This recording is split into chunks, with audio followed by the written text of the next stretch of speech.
Hello genius, welcome back to my channel Pen and Pencil. This is part 4th of nationalism in Europe. Now we will discuss two main topics, liberals then Vienna Congress. Let's start. The view of conservatism after 1815. After 1815 जब Napoleon को हरा दिया गया तो conservatism वापस आ गया. Conservatism क्या था बच्चों? कंजर्वेटिज्म था राजा यानी कि मोनार्की का फिर से वापस आना. तो जब मोनार्की फिर से वापस आ गई तो एक वहाँ पे नया ग्रुप हुआ. वो नया ग्रुप क्या था? Liberals.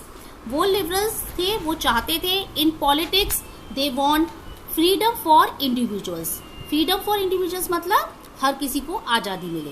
And suffrage to all. Suffrage माने बच्चों वोटिंग का अधिकार. पहले सबको वोटिंग का अधिकार नहीं था. ओनली एक्टिव सिटीजन्स यानी कि जिनके पास प्रॉपर्टी होती थी वही लोग वोट दे सकते थे. लेकिन लिबरल्स चाहते थे अब सबको वोटिंग का अधिकार यानी कि सफरेज मिले. Then economy they want freedom of market and restriction यानी कि हर किसी को माल बेचने खरीदने की आज़ादी हो. कोई भी उन पर रिस्ट्रिक्शंस यानी कि कोई भी उन पर कायदे कानून या किसी भी तरह के टैक्सेस ना हो. Then the main important topic, Vienna Congress 1815 hosted by Duke Metternich. Duke Metternich was the king of Prussia. Now there are 4 countries: Austria, Russia, Prussia and Britain. All these countries defeated Napoleon. ठीक है, आप लोगों को पता है इन चारों countries ने मिलकर 1815 में वॉटरलू नामक जगह पे नेपोलियन को हराया था.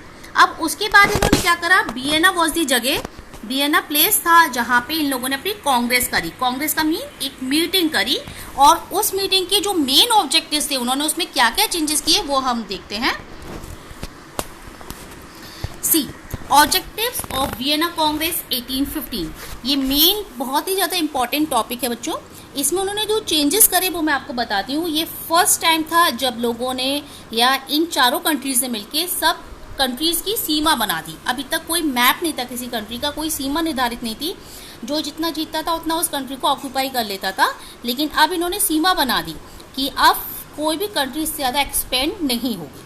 सी उनके मेन ऑब्जेक्टिव्स क्या है? Number 1, to restore Bourbon dynasty. Bourbon dynasty वो थी जो फ्रांस में थी नेपोलियन से पहले. अब उसको हटा दिया गया था तो मोनार्की को वापस लाना और डायनेस्टी को वापस लाना ये वो लोग चाहते थे. कौन? कंजर्वेटिव्स, जिन्होंने चारों कंट्रीज ने मिलकर नेपोलियन को हराया था.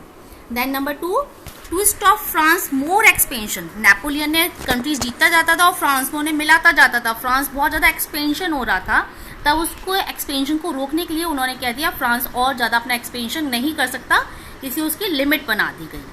Number 3, Prussia with western frontiers. अब इन्होंने क्या किया? उसको फ्रांस को मोर एक्सपेंशन को रोकने के लिए जो उसका वेस्टर्न पार्ट था फ्रांस का वो किसको दे दिया गया? प्रशिया को. इट्स मीन उससे आगे फ्रांस नहीं बढ़ सकता. एंड नंबर 4, ऑस्ट्रेलिया को उन्होंने नॉर्थर्न इटली वाला पार्ट दे दिया. देन 39 स्टेट जर्मन के थे जो नेपोलियन ने जीते थे, उनको एज इट इज छोड़ दिया गया और उन्हें जर्मन को दे दिया गया. देन रशिया को पोलैंड मिल गया और प्रशिया को सैक्सोनी. ये जगह इन लोगों ने आपस में डिवाइड कर ली. उनका मेन एम था फिर से मोनार्की को वापस लाना, कंजर्वेटिज्म को वापस लाना. और इसको फॉलो करने के लिए इन्होंने impose censorship laws to control. तो इन्होंने क्या करा? इसके इम्पोर्ट कर दिए क्या चीज?